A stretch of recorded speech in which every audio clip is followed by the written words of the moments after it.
The Lounge, proudly brought to you by Johnny Walker. Keep walking.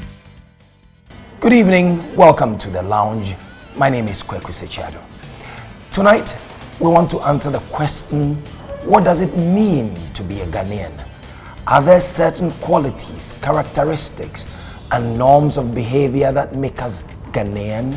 Is there a set of values, an ethos, a collective fingerprint that is uniquely ours, one that sets us apart from other peoples? Is there a Ghanaian spirit, a Ghanaian soul? And this soul, this spirit, this Ghanaian, is he, is she one that we should be proud of? Or is it one that sometimes embarrasses us? Or is it a place, this Ghanaianness, a state of purity, a nirvana? What does it mean to be a Ghanaian? That's the question tonight.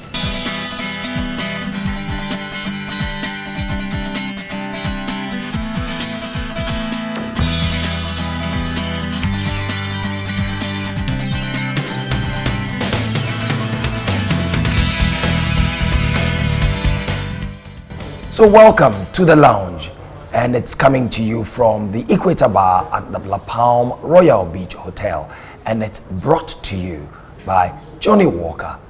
Keep walking. My guests, Dede, Amanor, Wilks. I'll let you tell us a little bit more about yourself before I move on. Okay, so I am... What do you do? What do I do? I currently work at the African Center for Economic Transformation. That's the organization set up by Dr. Amwako. KY Amwako, KY, exactly. The famous KY Amwako, That's who used to be Executive Director of the Economic Commission for Africa in Addis. Correct. Great man. Yes. You've got a great boss. Thank you, I do. And you studied, you're an economic historian. Yes, I'm an economic historian specializing in economic development. Excellent. And then we've got Kathleen, Addy, and she's a communications consultant. Yes.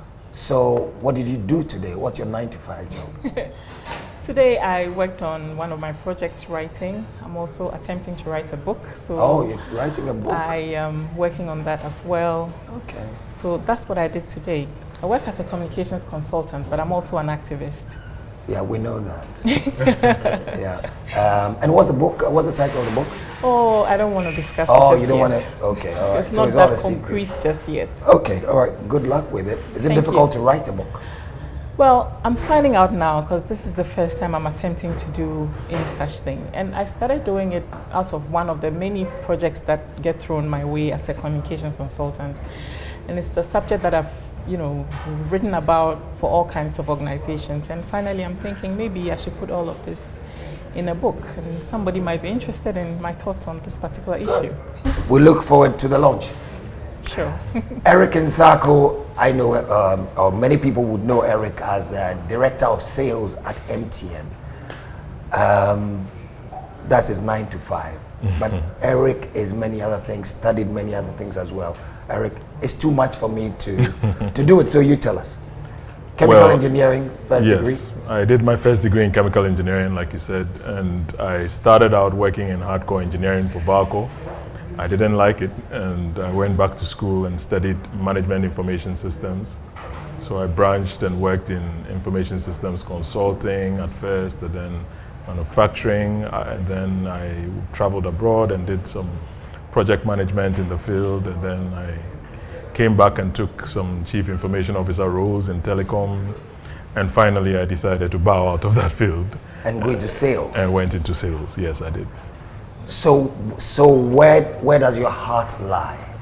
And then of course you were writing also for newspapers. Indeed. You wrote for the throughout the 90s. High Street Journal, Ghanaian Chronicle, Business yeah, Chronicle. That's right, the Insight and student magazines, as many people did. And so are you an activist at heart?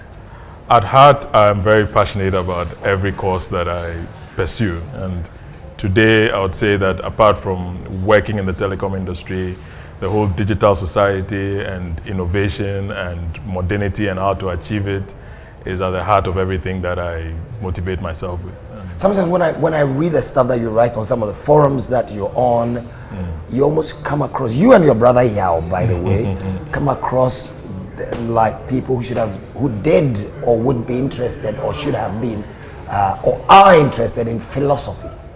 Indeed, I try very hard to keep abreast with. I tend to read more of like Kwame Jechi or Redu or the Ghanaian philosophers. I think Yao does the larger world of reading as far as philosophy is concerned. But I think all innovation comes from values. And it's sometimes part of the problem we have with a lot of development initiatives and private sector projects and all of that, that we try to go by different values and then we lose kilter. And in the process, it takes a lot to recover if you're not playing it close to who you are. And of course, this program is sponsored by Johnny Walker. Keep walking. So we're trying to answer the question, what does it mean to be a Ghanaian? Dede, what does it mean? You are many. Where did your parents come from? Oh, okay. My mother is from Addy. My mother is a good Ghanaian woman. Okay. And my father is an English-Welsh historian, African historian, who came to the then Gold Coast as a philosopher, but found Ghanaian history so interesting that he became a historian and met my mother in his adult education class in Big Adda. And fell in love instantly. My grandfather took my mother to my father's class, and there began a relationship. Yes. Excellent. And so he then became part of the history he was unraveling. I guess you could say that. Yes. And the history of Adda led him to Akwamu, and from there to Asante. So he became a historian really of Asante in the 19th century. And Oh, is your dad ever Wilks? Yes. Oh, I see. yes, Okay. but you've lived in many parts of Africa. Yes, You've I lived have. in Zimbabwe. Yes. Where else? Kenya. Kenya. Yes. And visited Yeah, and more than half grew of the up in countries the in also lived in the UK. in the UK. Yes. So in some ways you're an insider, outsider. You could say that. Yes, because I can look at the Ghanaian, the meaning of being Ghanaian with both insider perspectives and outsider. So what does it mean to be Ghanaian? Well, it's a question I've been trying to probe since I was 8 years old. 8 years old, and You were that deep at 8?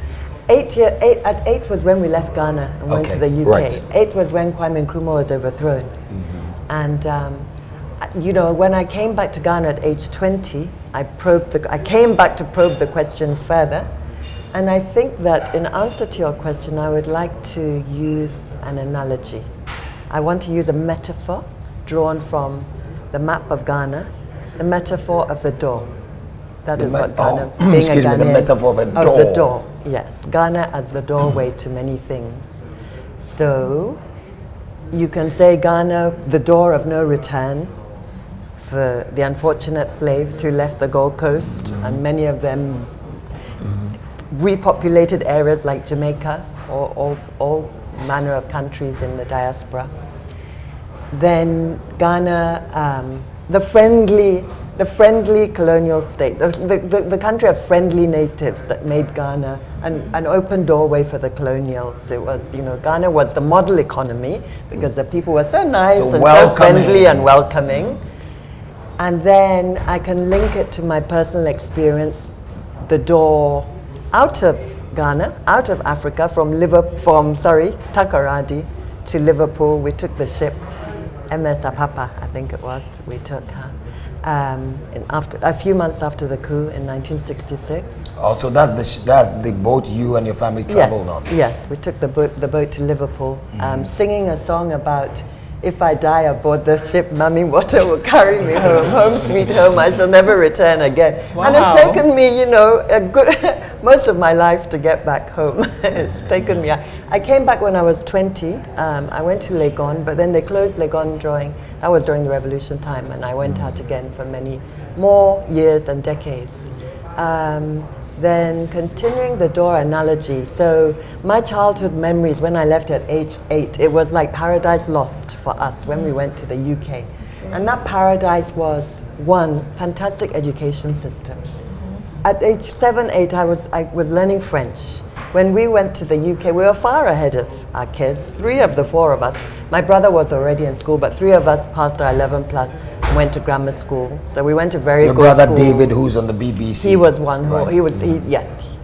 And yes, that reflection of, you know, for the first time encountering as a child racism, and you know, Ghana, the paradise where every week we went to Labadi Beach or Paradise Beach, and afterwards the Salaga Market to buy fish, and walking around the roundabout at Little Legon every night, every evening before bed.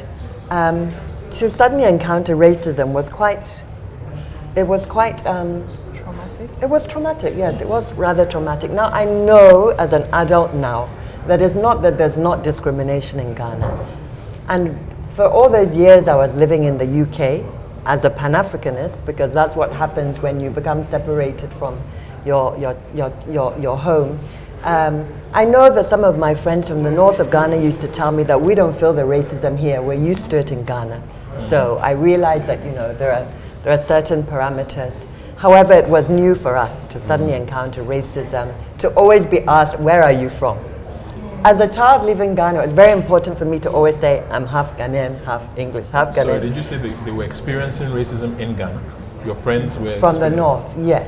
They felt that, Okay. you know, it was I see what nothing you new mean. for them. Right. That, you know, the southerners discriminate against the north. Right. And I think we can all recognize some truth in that.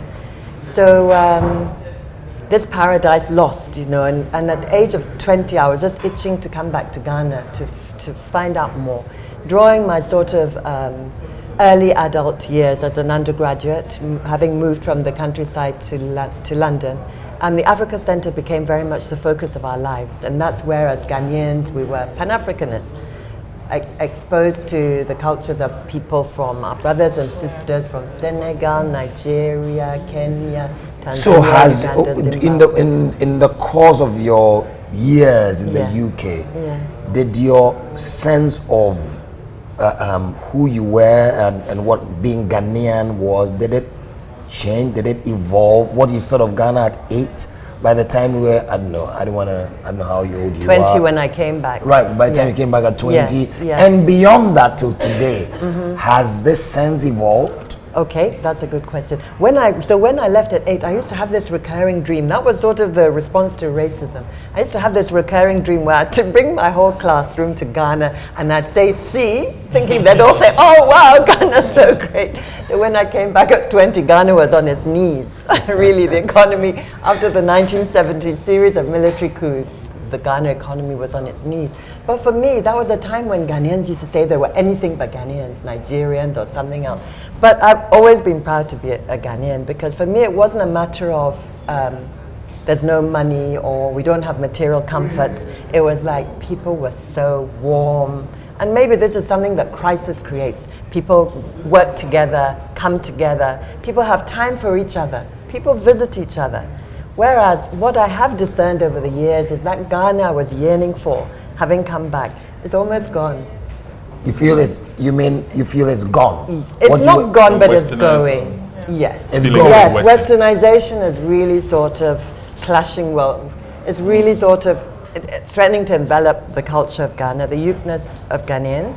Even in Adda. Even in Adda. Even in Adda. But So when you ask the question, where are you from? Yes. What's your answer? well, after you're asked for Being- years and years, where are you from? My answer is always Ghana. I'm a Ghanaian. Yeah, exactly.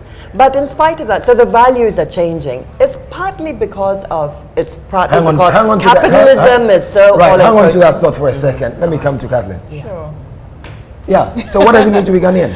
Well, I unlike her, it's not something I had given a lot of thought to until fairly recently. And a couple of years ago, when I worked in a job that took me across the continent. I was a communications manager for teams in 7 African countries. So I had to do a lot of traveling. And people don't travel, most Africans, most Ghanaians don't travel on the continent. At most now, probably people might go to South Africa and Nairobi, but few people. Nigeria, West Nigeria, Africa. yes. Well, the traders do though. Well, yes, of course. That's West African trade. That's on a completely different level. I mean, that is real, there's real movement there that we often sort of overlook when we talk about movement on the continent. So I had oversight over teams in Ghana, Nigeria, Liberia, Sierra Leone, Cape Verde, Kenya, Nairobi. And when there was no one else, I had oversight over teams in other places, so Botswana, maybe Lesotho. But the point is that it really brought my Ghanaianness home to me over those years, because it was when I stepped out of Ghana in that way that I began to think more about what it was to be a Ghanaian. Because you see, everywhere I stepped on the continent, when I said I was a Ghanaian, people's faces lit up. They said, "Oh, you're from Ghana." And it was always positive. It was always a good thing. And what did they say? I'll tell you, I'll give you a couple of examples. So in Nairobi at the time, they would say, "You are Ghana. Oh, you gave us Kofi Annan. Oh, we thank you for Kofi Annan. Without Kofi Annan, we'll be in so much trouble. We'll be at war by now." And of course, they are referring to his the crisis intervention in 2007, the post-election problems, where he stepped in and brought the feuding parties to an agreement. It was actually President Kufuor, who was chairman of the African Union, who assigned Kofi Annan to Kenya. Yeah, to Kenya the people of Kenya were very grateful for that. Very, very grateful for that. I kept running into that all the time. Elsewhere, I would find that people remember the history, so they would always say, "Oh, Kwame Nkrumah," they would talk about Kwame Nkrumah, and people would talk about Jerry Rawlings. In Nigeria, for instance, Jerry Rawlings is a big hero. They would say, "You people were lucky to have a person like Rawlings, even though it was revolution." Well, that's their opinion. But it made me think a lot, because at the time, I became very consciously, proudly Ghanaian. In terms of Ghana ethnicities, I'm fairly mixed, and I don't identify with any ethnic group very strongly. So I've always been a Ghana first kind of person. But that period made me very consciously, proudly Ghanaian, because all of a sudden I could see the way others saw Ghanaians as these really noble people, and I felt like it was a good way to be seen, and I was proud of that. So it's interesting that, it took the eyes of others, of other Africans to see your country, absolutely, to see yourself. So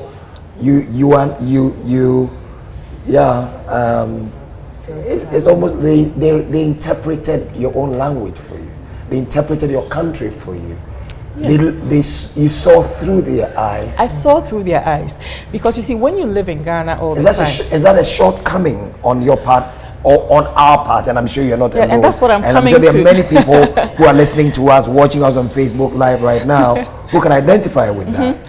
And I was coming to that, because you see, when you live in Ghana, I suppose when you live in any other place, you take everything for granted.